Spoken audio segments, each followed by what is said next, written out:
Pero bueno, entonces ahora sí ya está grabando la sesión del día de hoy.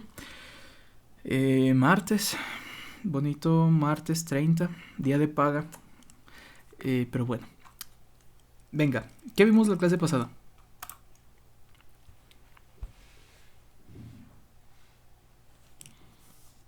Vimos unas ecuaciones de no me acuerdo qué. Ok, me agrada unas ecuaciones de no me acuerdo qué. ¿Qué más vimos?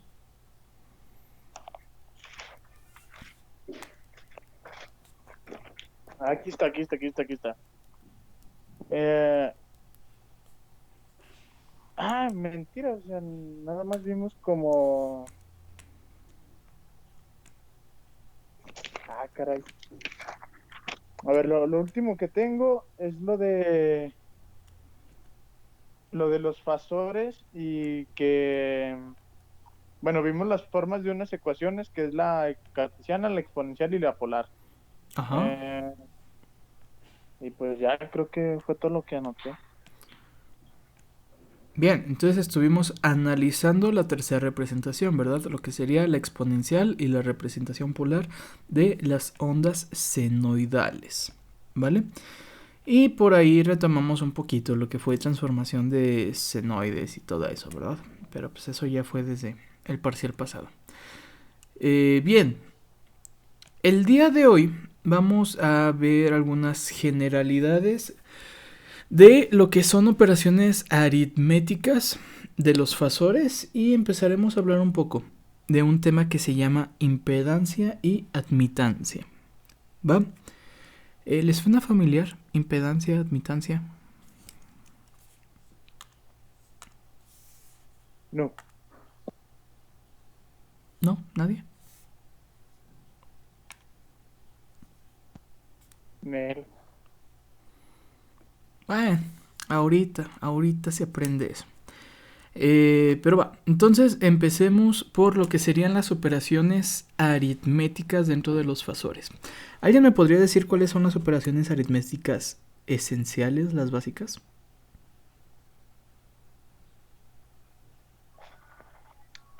La suma y la resta, ¿Cuál más? la multiplicación y la división. ¿Y nos quedan? ¿Nos quedan qué? Pues mira, en teoría te faltaron dos, pero pues con esas estamos.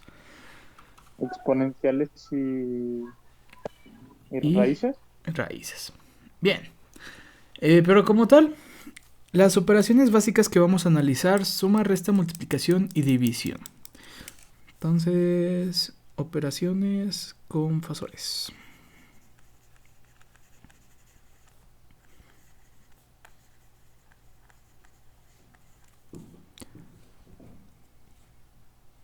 Ahí está.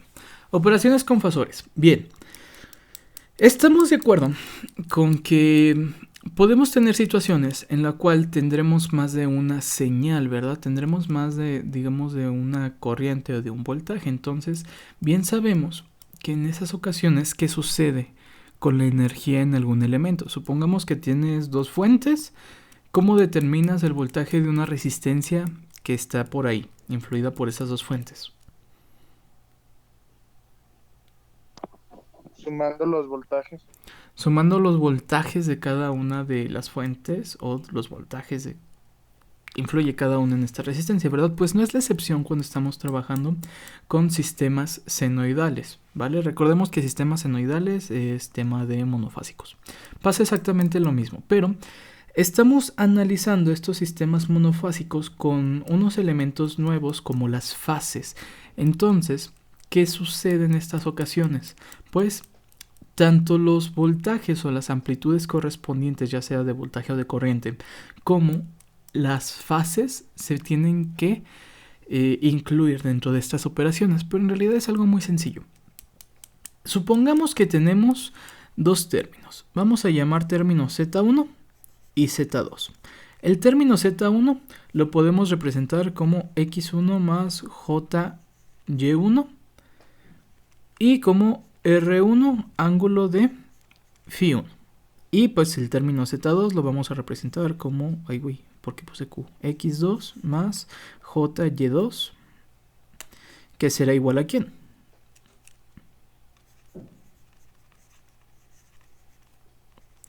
Igual a R2 ángulo de Φ2. Hasta aquí podemos observar qué cosa. Estamos representando este elemento Z1 y Z2 de dos formas diferentes. ¿Cuáles son las formas de representación en estos casos?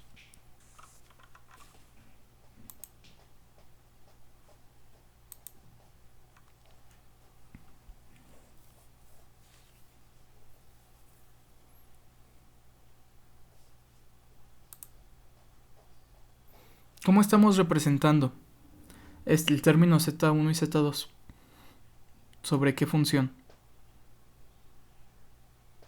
Cartesiana, fasorial, exponencial, polar. ¿Cuál de todas?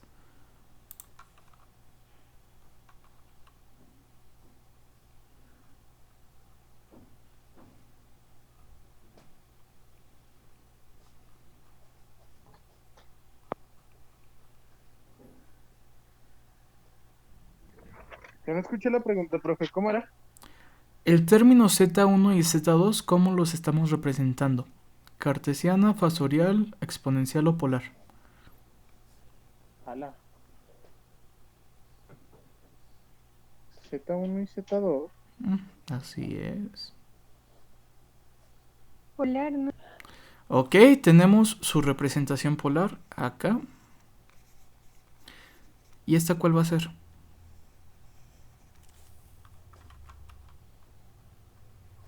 La cartesiana, ¿no? La cartesiana. ¿Vale? En este caso podemos apreciar pues que ya le estamos agregando el término J. ¿Qué representaba el término J?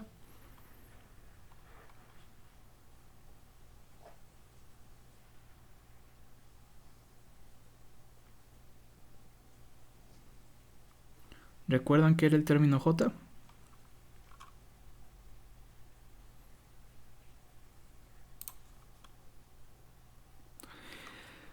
El término J hacía alusión al manejo de números complejos.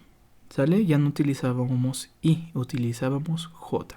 Pero bueno, ¿por qué tenemos que utilizar estas dos representaciones? Porque dependiendo de la operación que utilicemos va a ser la representación que vamos a utilizar. ¿A qué nos referimos con eso? Las operaciones aritméticas básicas principales son la suma y la resta, ¿cierto? ¿Cómo podemos hacer la suma de Z1 y Z2?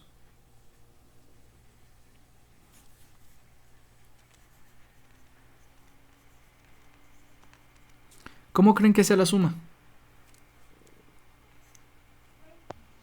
Pues contamos todos x1 más jy1 más x2 más jy2. ¿Y factorizando? Se quedan las j's fuera. Jy por y1 más y2. Así quedaría, ¿verdad? Entonces vamos a estar sumando los términos reales con los reales y los complejos con los complejos. Sencillo. ¿Cómo será la resta?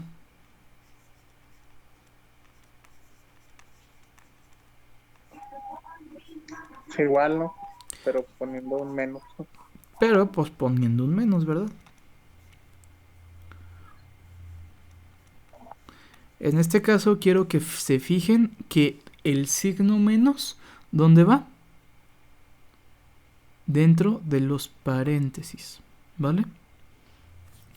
Entonces, para lo que sean operaciones de suma y resta, vas a poder realizarlas cuando tú tengas una representación cartesiana de tus respectivos fasores, ¿vale? Cuando tú tengas que utilizar una operación de multiplicación y división, vas a tener que utilizar la representación polar de la siguiente forma.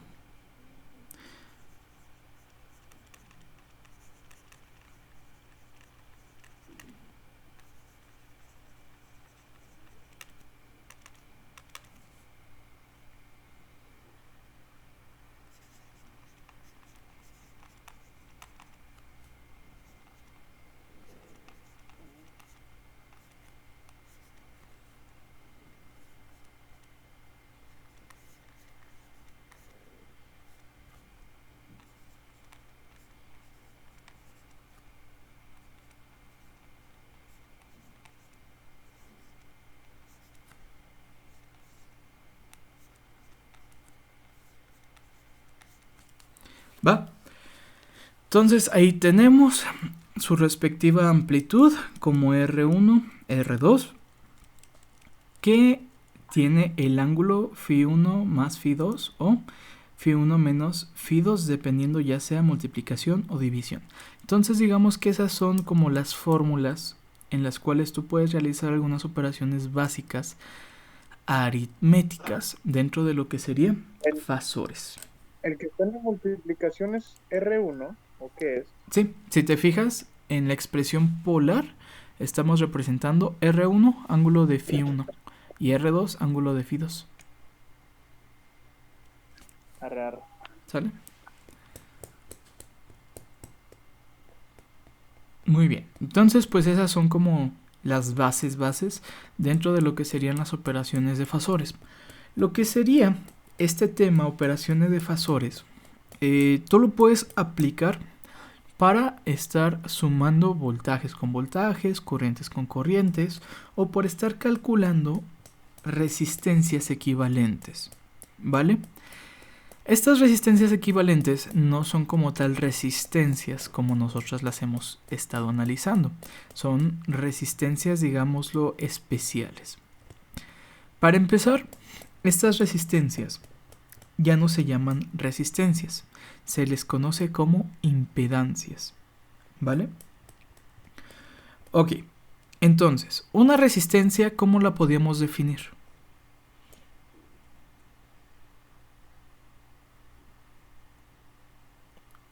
¿Cómo definimos una resistencia anteriormente?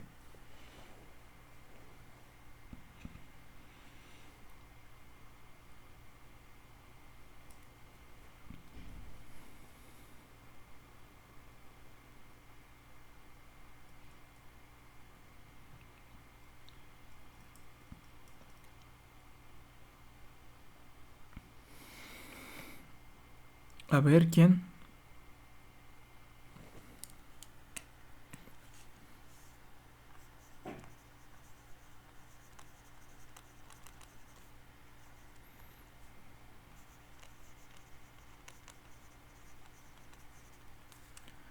¿Quién? ¿Cómo habíamos definido resistencia? Como una propiedad física de ¿Qué- un elemento ¿Qué para hace impedir el qué? flujo de corriente. Muy bien, correcto. Entonces era un elemento que impedía el flujo de corriente. Entonces, ¿qué creen que sea la impedancia?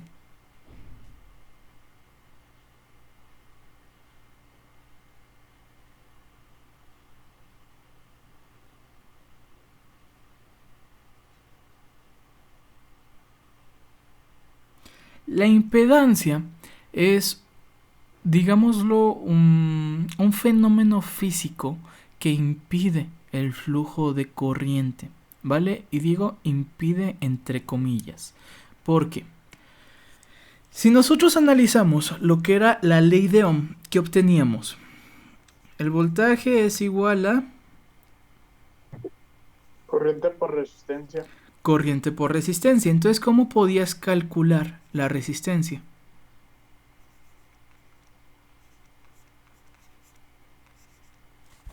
La resistencia la podías calcular por voltaje sobre corriente, ¿verdad? En este caso, nosotros siempre hemos relacionado resistencia con ese pequeño componente chiquito, ¿verdad? Entonces, cuando nosotros pensamos en resistencia, al menos yo, suelo pensar en un componente pequeño que tiene por ahí su muy característica forma, ¿verdad? Pero en realidad, la resistencia puede ser cualquier elemento que impida un flujo continuo de electrones, ¿vale? En este caso, al estar hablando de fasores y de corrientes alternas, es el mismo fasor el que provoca esta interrupción de flujo, ¿vale? Por eso, cuando nosotros hablamos de impedancia, tú lo puedes asociar a una resistencia, pero no es una resistencia, ¿vale? Tiene el mismo comportamiento de la resistencia, pero tiene diferente comportamiento, digamos, ya como físico. ¿Me explico? Como que teóricamente es lo mismo, pero físicamente es diferente. ¿Sale? Entonces, ahí está como algo confuso, yo lo sé, pero va a quedar un poquito más claro conforme vayamos avanzando. Para empezar, la impedancia no se representa como R. La impedancia se representa como Z. ¿Sale? Entonces, siempre que ustedes estén analizando cualquier onda senoidal o cualquier circuito, ya sea monofásico, bifásico o trifásico, si ven una Z, están hablando de impedancia, es decir, de una resistencia. ¿Vale? Como tal, entonces podríamos definir que la impedancia de un elemento va a ser la relación del voltaje del fasor con la corriente del fasor, ¿vale? Entonces la impedancia, al igual, va a ser el voltaje sobre la corriente, pero en este caso voltaje de fasor sobre corriente de fasor, ¿vale? ¿Hasta ahí todo bien?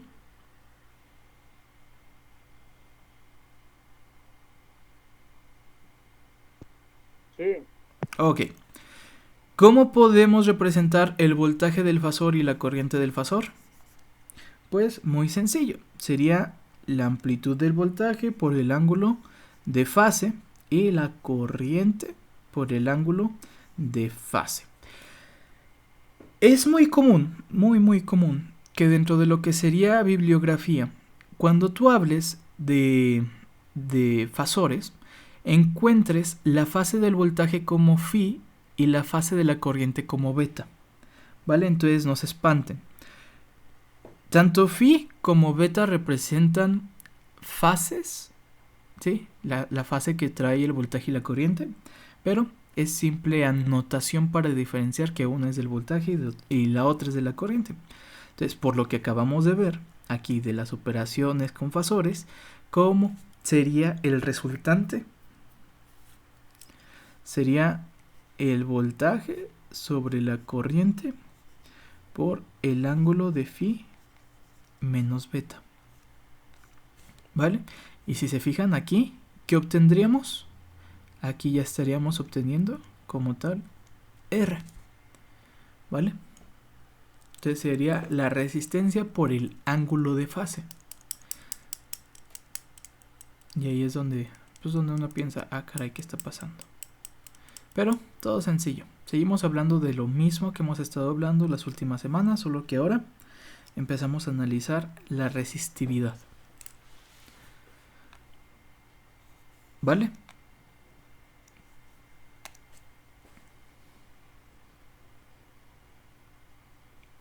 ¿Sí, sí? No. Háblenme. Sí. Ok. Entonces, ¿quién me puede decir qué sería la impedancia?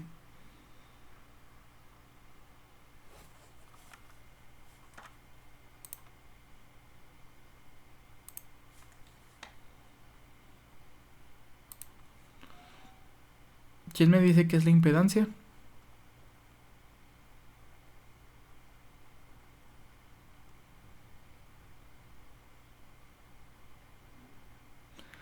A ver, Junior, ¿qué es la impedancia?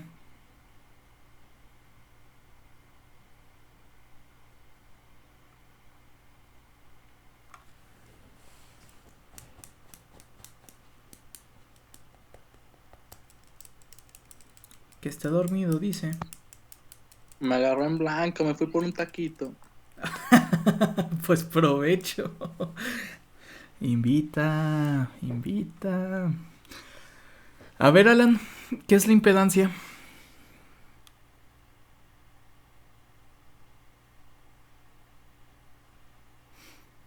Que también se fue por taquito.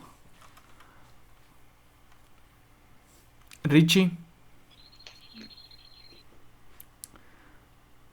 ¿Qué es la impedancia, Richie? Pues había dicho que teóricamente es igual que una resistencia, ¿no? Entonces, ¿qué es la impedancia? Es igual que la resistencia. Pues es una resistividad, ¿verdad? Ajá. Así de sencillo, eso es la impedancia. La impedancia va a ser la resistencia que se puede obtener en circuitos de corriente alterna, ¿sale? La resistencia, pues, va relacionada a corriente directa, impedancia, corriente alterna, ¿sale? Son equivalentes. ¿Sale? Al ser equivalentes estos términos, cuando nosotros estemos hablando de lo que sería monofásicos, ¿sí? ¿Qué sucede? Todo término que hayamos visto en circuitos es aplicable para monofásicos con impedancia. Por ejemplo, si yo quiero calcular el voltaje de un fasor por ley de Ohm, ¿cómo sería?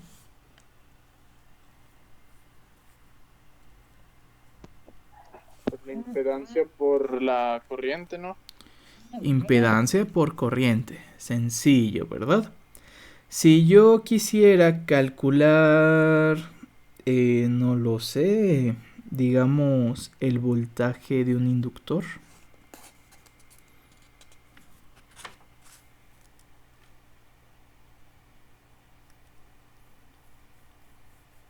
Si calculáramos qué. El voltaje en un inductor.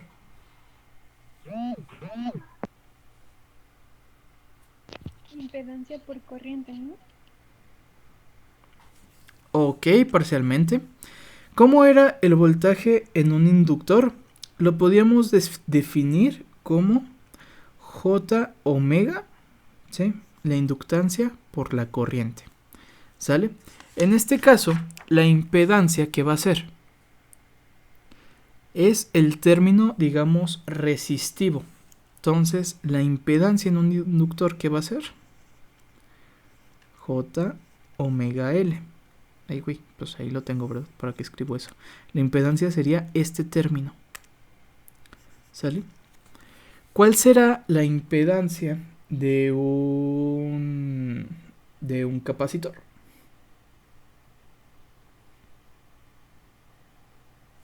¿Cómo podríamos definir el voltaje de un capacitor?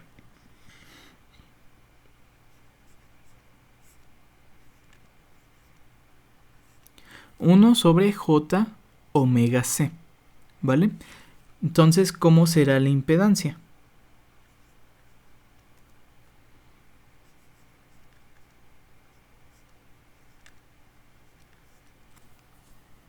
La impedancia sería 1 sobre J omega C, ¿vale?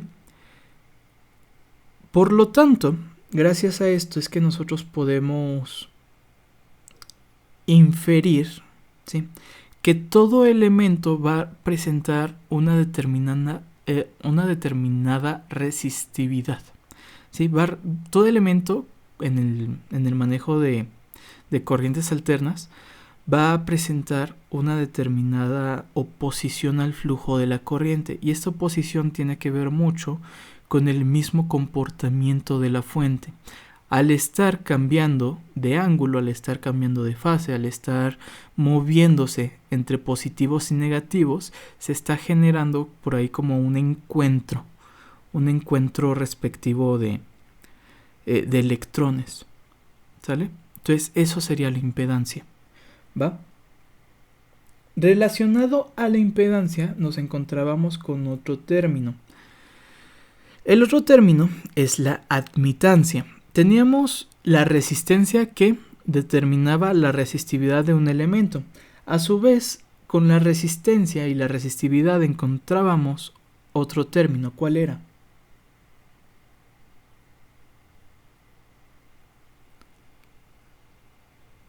La conductancia. ¿Alguno de ustedes recuerda lo que es la conductancia?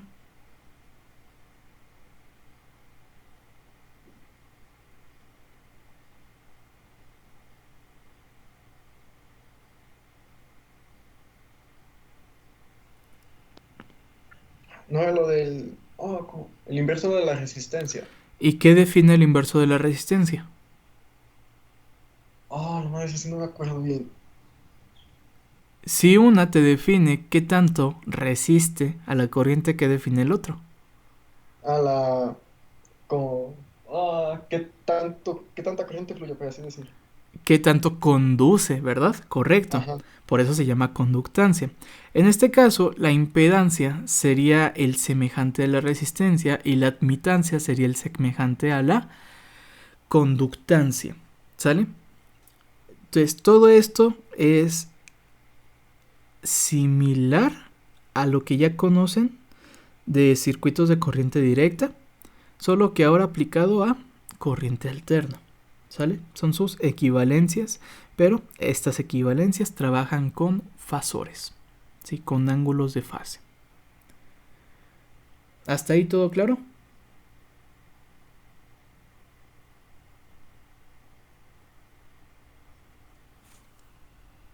Sí. Muy bien. Entonces, la impedancia, ya vimos que se representa con una Z.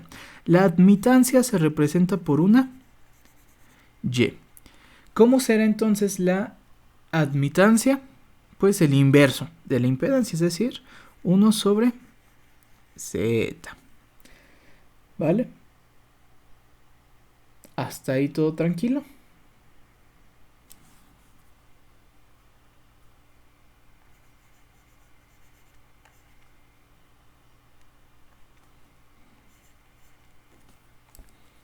Su equivalencia sería Y por el ángulo de menos phi. ¿Vale?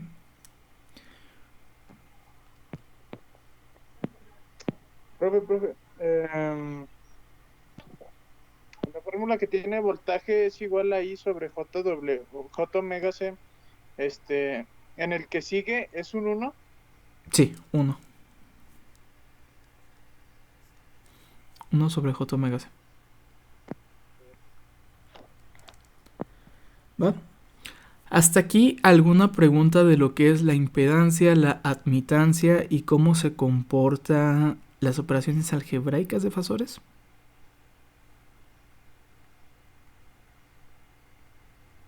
Pues creo que no. Entonces, Z es la impedancia.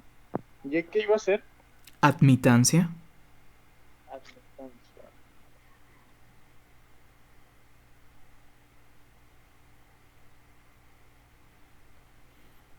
¿Sale? Entonces, la impedancia es un término que en teoría está en cada elemento del circuito. Cada elemento va a presentar una determinada resistividad, ¿vale? Y es importante tenerlas en cuenta, porque esas resistividades, esas resistencias análogas, por así decirlo, presentan pérdidas energéticas, presentan por ahí, digamos, modificaciones de los voltajes, de las corrientes, que de esto, que de aquello. Entonces lo vamos a ir analizando más a fondo las siguientes sesiones, pero pues importante que sepan qué es. ¿Va? Preguntas.